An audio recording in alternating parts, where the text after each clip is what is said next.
تو یہ رجب کا مہینہ اللہ تعالیٰ نے پہلی بات حرمت والے مہینوں کے اعتبار سے یہ بات ارشاد فرمائی، منہا اربعۃ حرم، یہ 4 حرمت والے مہینے ہیں جن کو ہمیں جاننا ہے، پہچاننا ہے کون سے مہینے۔ ایک ہے رجب، اور دوسرے 3 مہینے بعد میں جو آئیں گے شوال کے بعد، ذی القعدہ، ذی الحجہ اور محرم۔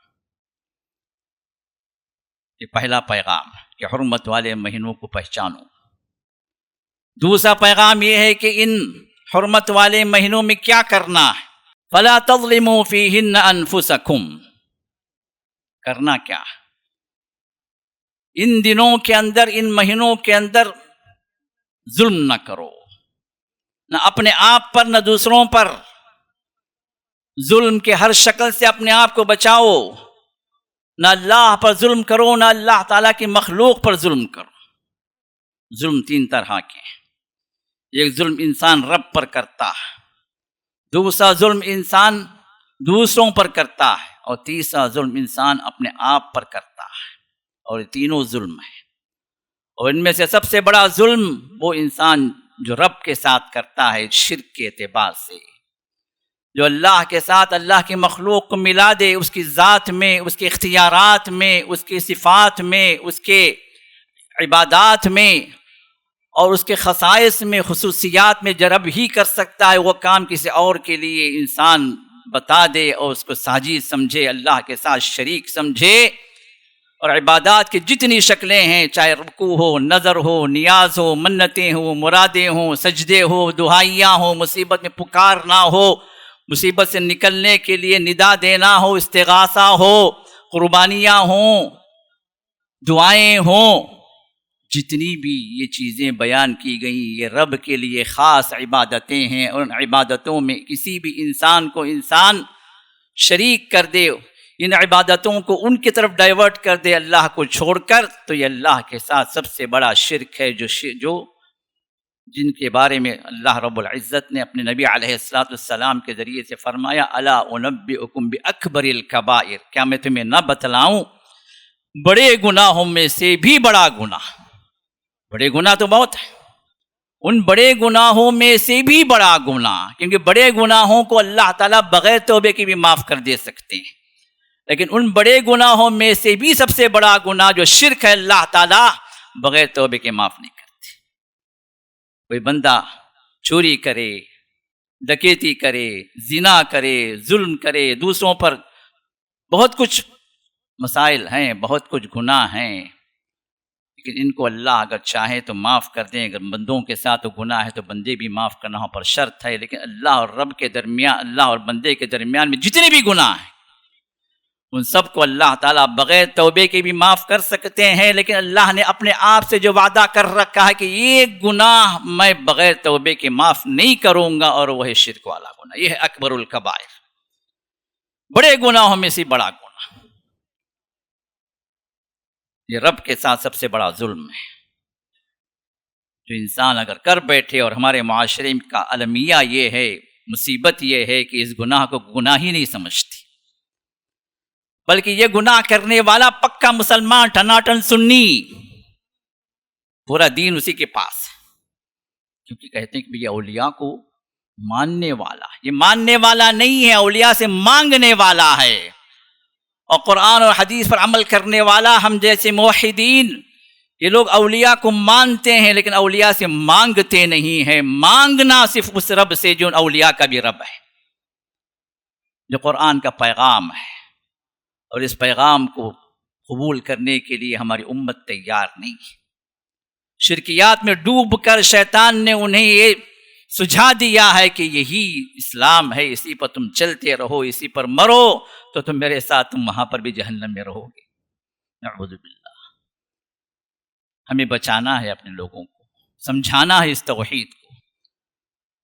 اور دوسرا جو ظلم ہے لوگوں کے ساتھ، چاہے وہ ظلم زبان سے ہو، کسی کو تکلیف دی ہو، کسی کو گالی دی ہو، کسی کی شان میں گستاخی کی ہو، کسی کی غیبت کی ہو، کسی پر بہتان لگایا ہو، کسی کی چغل بازی کی ہو، یہ سب زبانی ظلم ہے یا عملی ظلم۔ عملی ظلم،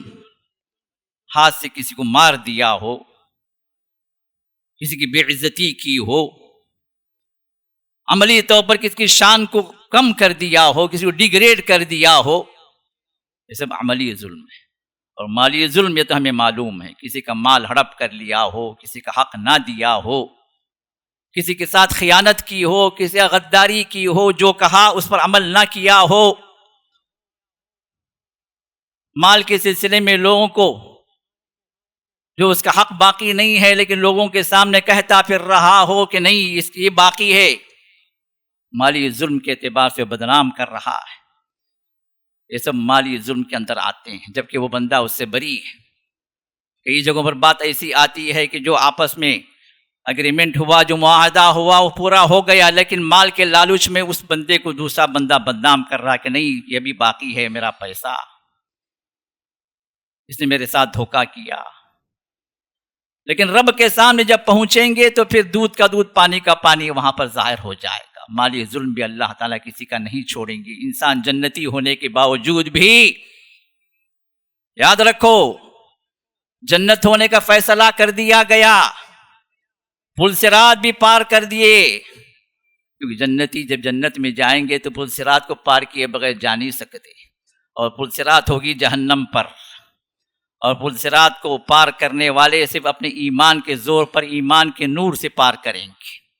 اللہ کی توفیق سے، وہاں پر کوئی اور چیز نہیں ہوگی۔ اسی وجہ سے منافقین کے دلوں کے اندر ایمان نہیں ہے، ایمان نہیں رہتا تو انہیں وہاں پر کوئی نور نہیں ملے گا، کیونکہ ایمان یہ نہیں ہے تو نور کہاں سے آئے گا۔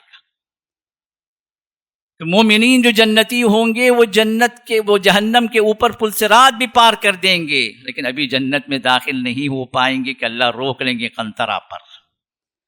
ایک پل، ایک چھوٹا پل ہوگا تو پل صراط کے مقابلے میں چھوٹا ہوگا، لیکن لاکھوں کروڑوں کی تعداد وہاں پر رہے گی جو جنتی تو ہیں لیکن جنت میں ابھی داخلہ نہیں، تو وہاں پر فیصلے ہوں گے یہ ظلم کے، کسی کا بھی ظلم چھوٹا ہو یا بڑا ہو اس کا حق دلایا جائے گا اس کو۔ اب وہ کیسے دلائیں گے؟ اللہ تعالیٰ جو اپنے حساب سے اس ظلم کا فیصلہ کریں گے، لیکن ظلم کے ان فیصلوں سے پاک ہونے کے بعد، ہر قسم کے آلائش سے دور ہونے کے بعد، پوری طرح پاکیزہ ہونے کے بعد، وہ پاکیزہ جنتوں میں بندہ جانے کے لائق ہوگا تو پھر وہاں پر ان کو داخلہ دیا جائے۔ تو ظلم چاہے رب کے ساتھ ہو یا دوسروں کے ساتھ ہو یا خود اپنے خلاف ظلم ہو، اور اپنے خلاف ظلم کیا ہے؟ اللہ کے گناہوں میں انسان اپنے آپ کو لے جائے، اللہ کا نافرمان بن جائے، محرمات کو اختیار کرے، نمازوں کو چھوڑ دے، فرائض کو چھوڑ دے، جو حرام کام ہے ان حرام کاموں میں اپنے آپ کو ملوث کر لے، بدعات و خرافات کے اندر جو شریعت کے اندر کوئی جگہ نہیں ہے ان چیزوں کی، ان کو شریعت بنا کر لوگ عمل کرتے چلے جائیں، یہ سب وہ ظلم ہے جو بندہ اپنے آپ پر کر لے رہا ہے، گناہوں میں اپنے آپ کو لے جا رہا ہے۔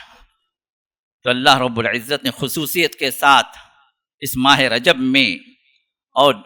دوسرے اور حرمت والے مہینوں میں اللہ نے ہمیں یہ حکم دیا فَلَا تَظْلِمُوا فِيهِنَّ أَنفُسَكُمْ، ان مہینوں کے اندر کسی بھی طرح کا ظلم نہ کرو،